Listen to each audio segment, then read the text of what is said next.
এখন তো অপেক্ষা অ্যালন টুর অ্যান্টি হিরো বলতে পারি আমরা এটাকে, তাকে আমরা কমিক বুক নিয়ে আসতে পারি। মানুষ চাচ্ছে উনি কতটুকু ভিলেন, কতটুকু ভালো মানুষ, আমরা নিজেরাই এখনো আসলে তাকে এক্সপ্লোর করছি আর কি। আপনারা সবাই জানেন যে চরকি অরিজিনাল সিরিজ মাই শেলফ অ্যালেন স্বপন অলরেডি অনেক পপুলার, সবার মাঝে অনেক তীব্র চাহিদা রয়েছে।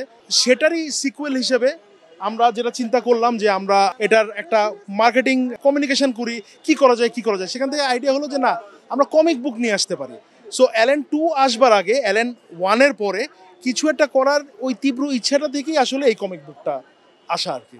এইটা আমাদের জন্য একটা অবাক করার বিষয় ছিল। যখন আমরা অ্যালেন 1টাও রিলিজ হলো, আমরা আসলে বুঝি না এই যে মানে একটা অ্যান্টি হিরো বলতে পারি আমরা এটাকে, তাকে এভাবে অ্যাকসেপ্ট করা হয়। সো ওইটা আমাদের জন্য লার্নিং ছিল, এবং এটা হওয়ার পরে আমরা অবাক হয়ে যাই। তার মানে আসলে ক্যারেক্টারটা ইম্পর্টেন্ট। সেটার উপরে বেস করে তখন ভাবলাম যে না, ইনাকে নিয়ে আরও অনেক কিছু করতে হবে, মানুষের কাছে ইনার গল্পটা পৌঁছাতে হবে। আসলে উনি কি, উনি কতটুকু ভিলেন, কতটুকু ভালো মানুষ, এই ব্যাপারগুলো তো আমরা নিজেরাই এখনো আসলে তাকে এক্সপ্লোর করছি আর কি। পুরো ব্যাপারটা ওই ঘটনাটাই ঘটছে। এখন তো অপেক্ষা অ্যালন টুর, শিহাব শাহিন যিনি কিনা আসলে এই অ্যালেন স্বপন ক্যারেক্টারটার মেনে, তো সেটার অপেক্ষা আছি, ওটার অপেক্ষা আছি। কমিক হলো, অ্যালেন 2 হলো, তারপরে বাকিটা দেখা যাবে।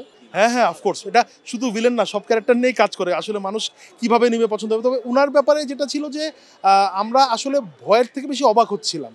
যতবারই ওনাকে নিয়ে কন্টেন্ট আসছিল, জিনিস আসছিল, মানুষের অ্যাকসেপ্টেন্সটা দেখে এবং ওনাকে নিয়ে আগ্রহ দেখে আমরা অবাক, এখনো বিস্মিত আমরা যে কমিক বুক বের করে ফেলেছি, মানুষ চাচ্ছে। তো পুরো ব্যাপারটা একটা বিস্ময়ের ব্যাপার, আসলে ভয়ের থেকে বিস্ময়ের ব্যাপার। যখন সিরিজটা শুরু হলো আসলে এরকম কোনো প্ল্যান ছিল না যে উনাকে ফোকাস করা হবে বা এই ক্যারেক্টারটাকে ফোকাস করা হবে। এটা পুরোপুরি দর্শকদের হাতে ছিল।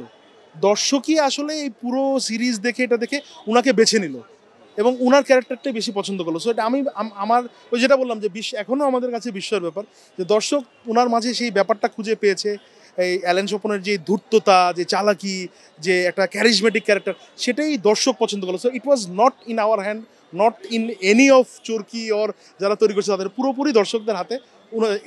This character is for the people actually.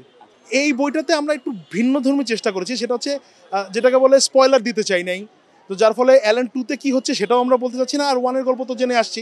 So এর মাঝে অ্যালেন তো একটা ক্যারেক্টার, সে তো আর দুইটা সিরিজের মাঝে থাকে না। সে কি করে, সে এর মাঝখানে ছোটো ছোটো ছোটো যে ঘটনাগুলো ঘটছে, সো সেখান থেকে ছোটো ছোটো 5টি ঘটনাকে আমরা একটা বইয়ের মলাটে আনার চেষ্টা করেছি, এবং ফর্ম হিসেবে আমরা কমিক বুকটা বেছে নিয়েছি যে সো দ্যাট একটা ভিন্ন মাত্রায় মানুষজন দেখতে পায়।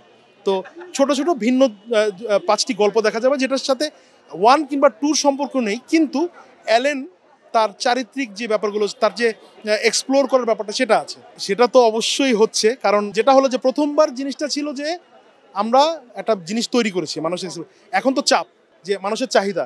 তো সেটার কথা চিন্তা রেখে নানা রকম প্ল্যান প্রোগ্রাম হচ্ছে, শুটিং চলছে, as we are speaking now Allen 2-র শুটিং চলছে। সো নানা রকম সারপ্রাইজ অপেক্ষা করছে। এখন আসলে কিছু বলতে চাচ্ছি না, সময় হলে সবার সামনে চলে আসবে।